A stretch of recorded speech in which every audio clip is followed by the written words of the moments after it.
सही मुस्लिम के अल्फाज हैं, अल्लाह के नबी अपनी माँ की कब्र पर जाते हैं, सहाबा भी आपके साथ में।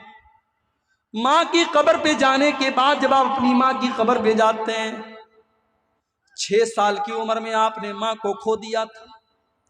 माँ का प्यार आपको याद आता है, माँ की ममता आपको याद आती है। आप तो पैदा हुए थे, बाप का साया भी नहीं था, और 6 साल की उम्र में अल्लाह ने आपकी माँ को भी उठा लिया था। आप तो यतीम थे, और यतीम का दर्द आपसे बेहतर कौन समझ सकता था। आप अपनी माँ की कब्र पे जब गए, माँ को याद किया, बचपन का जमाना याद आया, माँ की ममता याद आई, माँ का प्यार याद आया, आपका दिल भर आया, आपकी आंखों से आंसू बहने लगे, आप रोने लगे, और आपके सहाबा भी आपको रोता हुआ देख करके रोने लगे।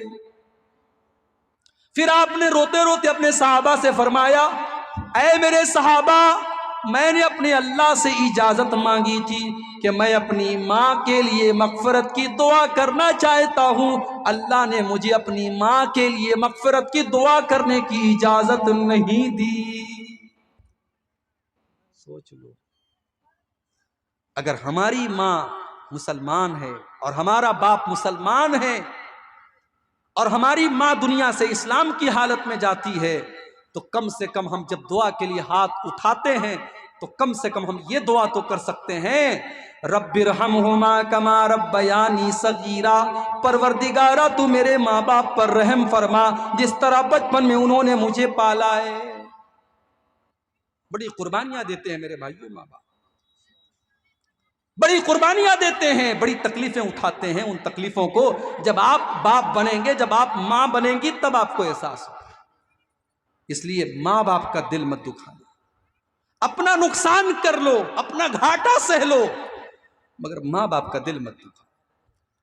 तुमने दुनिया में माँ बाप की आंखों में अगर आंसू लाए, तुमने माँ बाप को अगर रुलाया, अल्लाह के प्यारे नबी फरमाते हैं, इस नान युअज्जिलुहुम अल्लाहु फिद दुनिया, 2 गुना ऐसे हैं जिनकी सजा अल्लाह ताला दुनिया ही के अंदर दे देता है। अल बग़यु, किसी के ऊपर जुल्म और अत्याचार करना, वो उकूकुल वालिदैन, और वालिदैन को सताना, वालिदैन से रिश्ता तोड़ना, वालिदैन का दिल दुखाना। कभी भी माँ बाप का दिल मत दुखा। तो अल्लाह के नबी अपनी माँ के लिए मग़फ़िरत की दुआ नहीं कर सकते, क्यों? क्योंकि माँ के पास ईमान नहीं था। मेरे भाइयों, अगर हमारी माँ ईमान वाली है, हमारा बाप ईमान वाला है, कम से कम अल्लाह ने हमको खुश नसीब बनाया कि हम अपनी माँ बाप के लिए दुआ कर सकते हैं। तो अल्लाह ने फरमाया, इल्लल्लज़ीना आमनू व अमिलुस सालिहात, ईमान वाले बन जाओ और नेक अमल करने वाले बन जाओ। नेक अमल किसको कहते हैं? चिट्ठी आ चुकी है, वक्त खत्म हो चुका है, आखिरी के मिनट आपके सामने हैं। नेक अमल किसको कहते हैं? नेक अमल उसको कहते हैं जिसके अंदर 2 कंडीशन पाई जाए। एक कंडीशन कि आपका अमल सिर्फ अल्लाह के लिए हो। अगर आप नमाज पढ़ते हैं इसलिए कि मोहल्ले वाले आपको नमाजी कहें, तो माफ कीजिए, ये नेक अमल नहीं है। नमाज आप पढ़ें अल्लाह के लिए, रोजा रखें अल्लाह के लिए, हज करें अल्लाह के लिए, तो नेक अमल की पहली कंडीशन वो खालिस अल्लाह के लिए हो। और नेक अमल की दूसरी कंडीशन ये है कि वो सुन्नत के मुताबिक हो।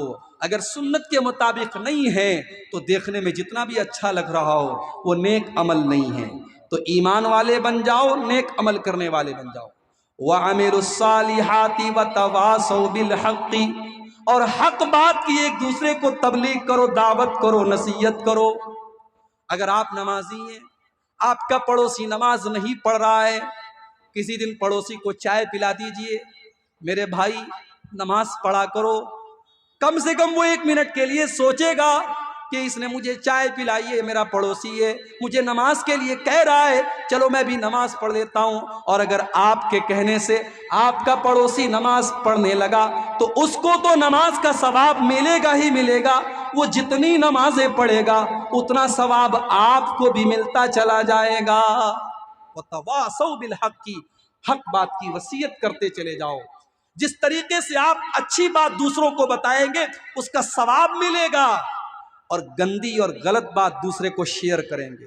कोई गंदा फोटो आया, आपने शेयर कर दिया, दूसरे को फॉरवर्ड कर दिया, कोई गलत बात दूसरे को बता दी, तो जितनी गलत बात आप फैलाएंगे और लोग उसको सुनेंगे और देखेंगे, उतना गुनाह भी आपके नामे आमाल में लिखा जाएगा। वतवासौ बिस्सब्री, और अगर आप घाटे से बचना चाहते हैं, नुकसान से बचना चाहते हैं, तो चौथी चीज़ ये है कि आप जब इस्लाम के ऊपर अमल करेंगे, शरीयत के ऊपर अमल करेंगे, तो कदम कदम पर मुसीबतें आएंगी, तकलीफ़ें आएंगी, परेशानियां आएंगी, वहाँ पर आपको सब्र करना पड़ेगा। सब्र का दामन थामे रखिए। ये 4 चीज़ें अगर आप अपने अंदर पैदा कर लें, अल्लाह फरमा रहा है कि सारे इंसान घाटे में हैं, मगर ये 4 चीज़ें जिसके अंदर पाई जाएं वो घाटे में नहीं है। अल्लाह से दुआ है ये चारों चीज़ें हम सबको अपने अंदर पैदा करने की तौफीक अता फरमाए। रब्बुल आलमीन हम सबको गुनाहों से बचने की तौफीक दे, हम सबको नेक अमल करने की तौफीक दे, जब तक दुनिया में ज़िंदा रखे, इस्लाम पर ज़िंदा रखे, और हम सब का खात्मा ईमान पर हो। आमीन। व आखिर दावाना अनिल हम्दुलिल्लाहि रब्बिल आलमीन। वस्सलामु अलैकुम।